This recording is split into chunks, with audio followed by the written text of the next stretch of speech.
Hello and welcome. You're watching UATV News with me, Ksenia Buhai. First at this hour, the latest developments from the front line.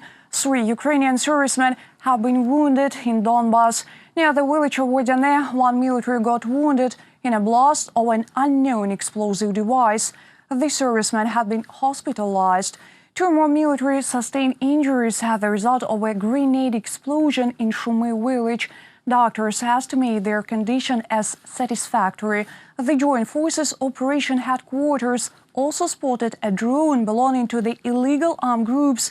The unmanned aerial vehicle entered the territory controlled by the government. Ukrainian military have jammed its signal. One more meeting of the Normandy Four leaders' advisors may take place in the next 10 days.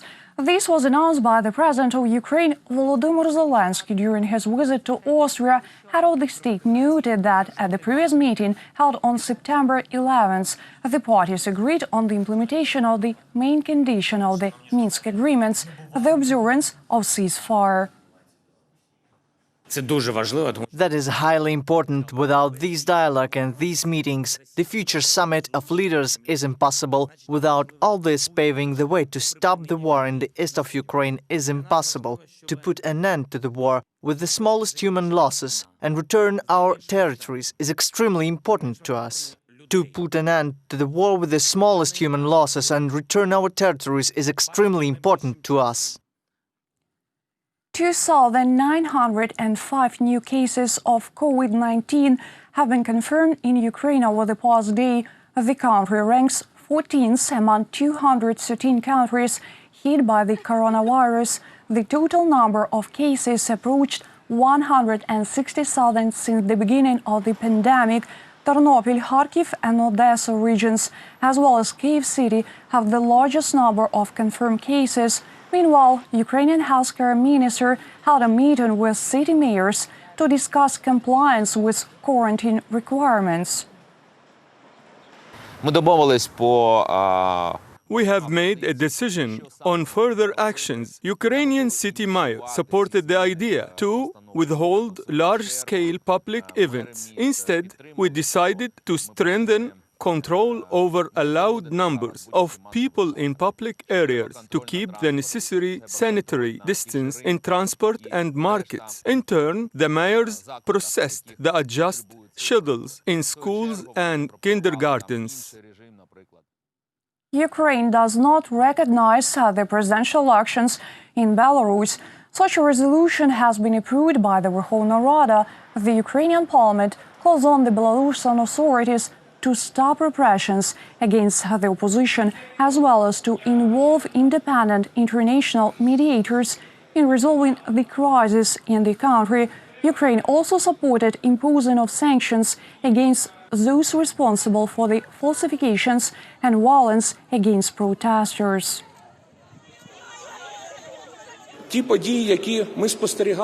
The events we observed in the Republic of Belarus give us reasons to believe that the official results of the presidential elections in Belarus do not reflect the real will of its citizens. The statement issued by the Verkhovna Rada of Ukraine condemned the method used by the Belarusian authority, engagement of the Russian Federation forces, as well as collective security treaty organization in regulation of the situation is unacceptable, the statement says.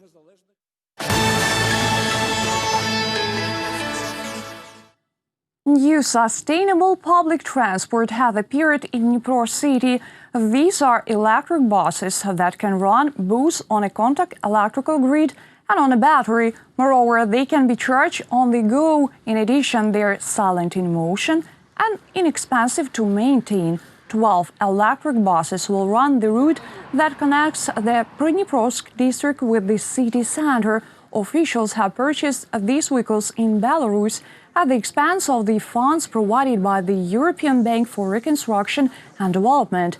The fare in electric buses is the same as in other public electric transport. It was my dream. I came here in the morning to be the first passenger.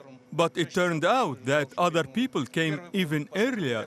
It has been a great pleasure. Уникальность этого маршрута, This route is that it will be served by trolley buses or the so-called dynamically charged electric buses, featuring the autonomous travel option. At full workload, with all the units on, it will make about 12 kilometers at a time. Computer games have been recognized as a sport. Those who spend hours in virtual battles and strategies are called cybersportsmen, and their hobby, cybersport. The founders of the Ukrainian CYBERSPORT Federation assure in virtual sports, everything is as serious as in real competitions. Dmytro Bondarenko is an experienced virtual player. He has been playing Counter-Strike, Dota and other shooters and strategies for over 6 years. He even managed to form his own team and win a tournament in Kherson. But he does not claim to be a gamer. He calls his hobby a serious sport. It is very important in this sport to disassemble cards and tactics. Play as a team, and without this you can do nothing. This is a kind of chess or checkers, where you have to calculate and think ahead, study your competitors, and look into your opponent's eyes. An hour to warm up, another 8 to 12 for the workout itself. This is exactly how much time cybersportsmen devote to their hobby every day. This is how the hall looks like, where cybersportsmen conduct their trainings and even hold international championships. Treadmills are replaced by lawn tables, and instead of exercise machines, they have monitors and a keyboard. Such fights take no less energy than active sports, cybersportsmen assure. Yehor still considers himself an amateur but dreams of achieving good results in the future. He has already learned the main principle of this sport. Strategy. And the more time you spend in this game, the better you will perform. Now cybersport in Ukraine has to reach a new level, they say in the federation. They came to this conclusion when held the first national championship with a prize fund of 1 million hryvnias. It was a very important event for us that we finally received approval from the state that cybersport has finally become an official discipline. And the next steps will be establishing of the National Cybersport Federation of Ukraine. The federation is going to form the national team from the best players, which will officially represent Ukraine at international championships. Natalia Husak, Volodymyr Dnipro, UATV News.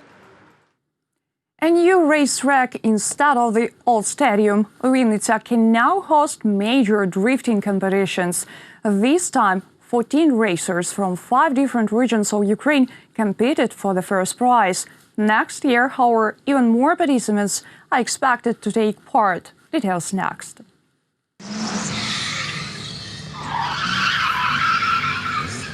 The roar of engines and the smell of burnt tires, racers compete in the skill of maneuverability at high speed.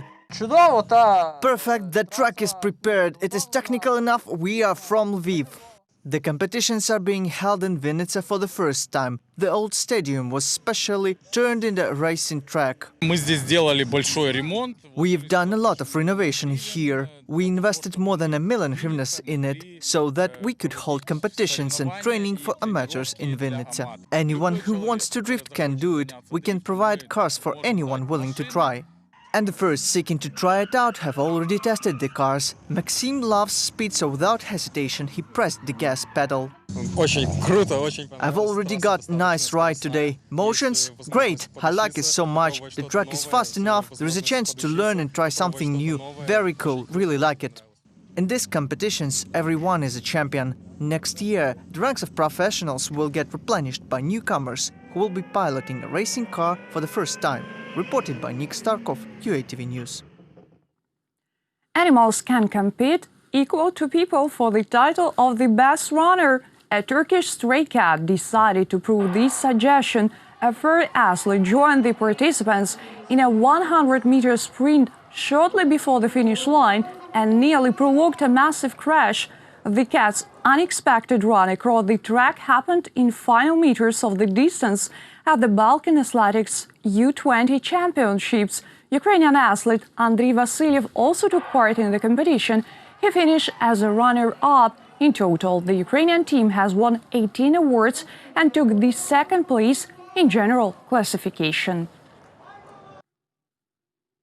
That was our final story this hour. Thank you for watching. Stay tuned. More updates on our official website, YouTube, Facebook and Twitter pages. See you soon.